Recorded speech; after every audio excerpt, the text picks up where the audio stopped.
Dios les bendiga, mis amados hermanos. Doy gracias a Dios por la oportunidad que nos da de tener esta comunicación por este medio para compartir mi cuaderno espiritual.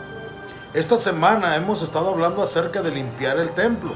Hemos estado hablando acerca de buscar santidad. Y al buscar santidad debemos hacer una limpieza exhaustiva de nuestra vida. Efesios capítulo 5 versículo 3 dice: pero fornicación y toda inmundicia o avaricia ni aun se nombra entre vosotros como conviene a los santos. Al inicio del capítulo, Pablo nos pone a los cristianos el listón más alto del mundo. Nos dice que debemos seguir el ejemplo de Dios.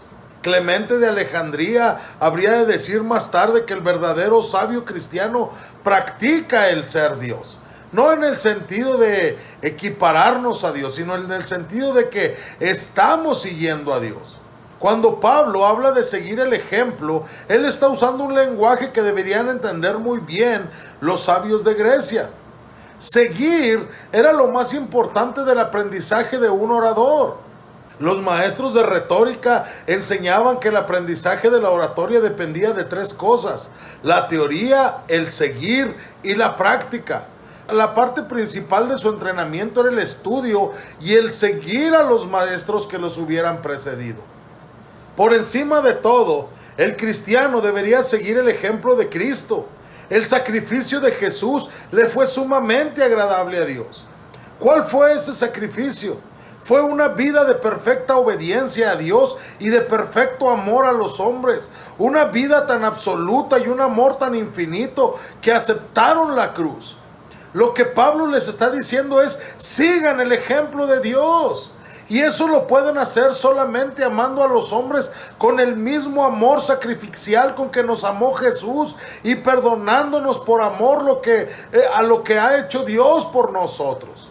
Y Pablo pasa a otro tema y les dice: se ha dicho que la castidad fue la única virtud nueva que introdujo el cristianismo en el mundo.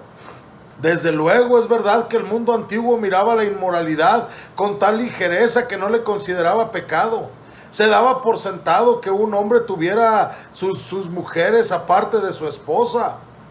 En lugares como Corinto, los grandes templos contaban con un personal de centenares de sacerdotisas que eran en realidad prostitutas sagradas y cuyas ganancias contribuían al mantenimiento del templo. Los griegos decían que Solón había sido el primero que había permitido la introducción de las prostitutas en Atenas y luego la construcción de burdeles. Y con las ganancias del nuevo negocio se construyó un templo a Afrodita, la diosa del amor. Bien claro deja el punto de vista griego en este asunto el hecho de que no les pareciera mal construir un templo a sus dioses con las ganancias de la prostitución. Cuando Pablo hace hincapié en la pureza moral, él estaba colocando el listón a una altura que los paganos normales no habían soñado jamás. Es por eso que él los exhortaba tan en serio y establece la ley de la pureza con tal severidad.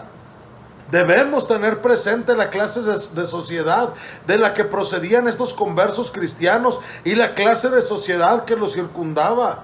No hay nada en toda la historia algo semejante al milagro moral que obró el cristianismo. Debemos fijarnos en otras dos advertencias que hace Pablo. Él dice que estos pecados vergonzosos no se deben ni de hablar. Los persas tenían la regla de no permitir hablar de las cosas que no estaba permitido hacer.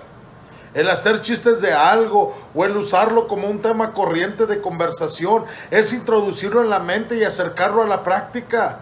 Pablo advierte que algunas cosas son peligrosas hasta en la conversación y en los chistes.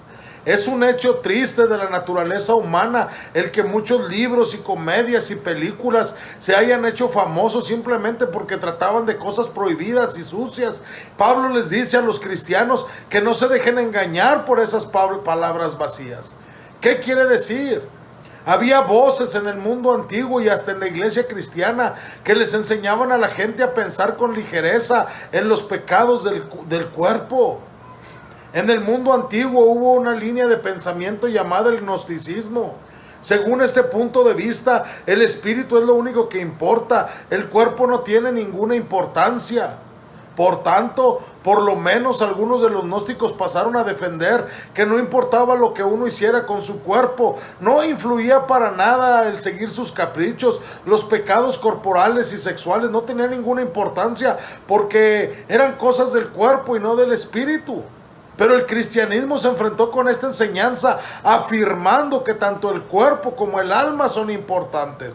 Dios es el creador de ambos. El cuerpo es el templo del Espíritu Santo y el cristianismo trata de la salvación de la persona completa en su parte material y en su parte inmaterial. El más grave prejuicio que cualquier persona puede hacerse a sí mismo o a un semejante es llevarla a considerar el pecado con ligereza. Pablo exhorta a los cristianos a que no se dejen engañar con palabras vacías que despojan al pecado de su horror. Limpiemos el templo para que haya verdadera santidad. Que Dios les bendiga.